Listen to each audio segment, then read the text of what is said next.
ఇక young India స్కూళ్లకు support చేయండి. విద్య కోసం 30,000 కోట్లు ఖర్చు చేస్తాం. లోన్లను ఎఫ్ఆర్బిఎం పరిధి నుంచి మినహాయించండి. కేంద్ర ఆర్థిక మంత్రి నిర్మలా సీతారామన్కు సీఎం రేవంత్ రెడ్డి వినతి. నిధుల సేకరణకు ప్రత్యేక కార్పొరేషన్ ఏర్పాటు చేస్తామని వెల్లడి. యంగ్ ఇండియా స్కూల్స్ మోడల్పై నిర్మలా ప్రశంస. స్పెషల్ కార్పొరేషన్ వివరాలు ఇవ్వాలని సూచన. కేంద్ర విద్యా మంత్రి ధర్మేంద్ర ప్రధాన్తోనూ సీఎం రేవంత్ రెడ్డి భేటీ. హైదరాబాద్లో ఐఐఎం ఏర్పాటు చేయాలని విజ్ఞప్తి.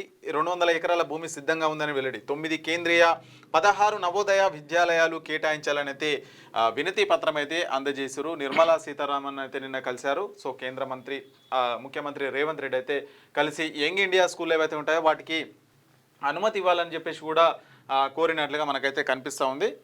తెలంగాణలో విద్యాభివృద్ధి సహకారం అందించాలని కేంద్ర ప్రభుత్వాన్ని సీఎం రేవంత్ రెడ్డి కోరారు. ప్రభుత్వం ప్రతిష్టాత్మకంగా చేపడుతున్న యంగ్ ఇండియా ఇంటిగ్రేటెడ్ స్కూల్లో ఇతర ఎడ్యుకేషన్ ప్రాజెక్టులను తీసుకుని రుణాలను ఎఫ్ఆర్బిఎం పరిధి నుంచి మినహాయించాలని విజ్ఞప్తి చేశారు. రాష్ట్రానికి ఐఐఎం కేంద్రీయ నవోదయ విద్యాలయాన్ని కేటాయించాలని విన్నవించారు. ఈ మేరకు మంగళవారం పార్లమెంట్లో కేంద్ర ఆర్థిక మంత్రి నిర్మలా సీతారామన్, విద్యాశాఖ మంత్రి ధర్మేంద్ర ప్రధాన్తో సీఎం రేవంత్ రెడ్డి సమావేశం అయితే వినతి పత్రాలు అయితే అందజేసిరంట.